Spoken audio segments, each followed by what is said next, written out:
আমি কোয়েম্বাটুরে এসেছি আদিযোগীতে যাওয়ার জন্য। আমি আছি কোয়েম্বাটুর স্টেশনের পাশে একটা হোটেলে। তার কারণ আমাকে কোয়েম্বাটুর থেকে চলে যেতে হবে কেরালাতে। আমি আদিযোগী দেখতে আসব, তার জন্য আমি একটা গাড়ি ভাড়া করেছি কোয়েম্বাটুর থেকে, এবং সেই গাড়ির ড্রাইভার ওর একটা ভিডিও যদিও আমি করব, দিয়ে দেবো, সেটাও দেখে নেবেন।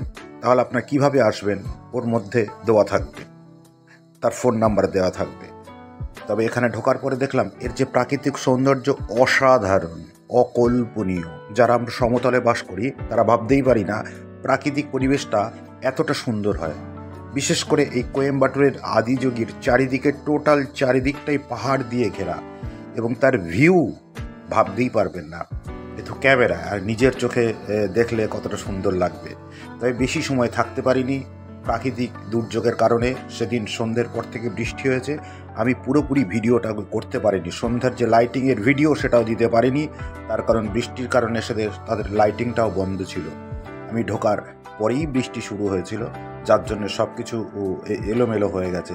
ঠিক আছে, যতটা পারি ততটাই দিয়েছি। ওই দূরে দেখুন এত সুন্দর লাগছে আদিযোগীর মূর্তিটা, মানে না দেখলে বিশ্বাসই করা যাবে না। যাই হোক, আমার এই ছোট্ট ভিডিওটা আপনাদের কাছে কেমন লাগলো জানাতে ভুলবেন না। ভালো থাকবেন, সুস্থ থাকবেন। পারলে আমার ভিডিওটা শেয়ার করবেন, আর যদি কিছু জানতে চান ভিডিওর নিচে কমেন্ট করবেন, আমি আপনাকে উত্তর দিয়ে দেবো। ভালো থাকবেন।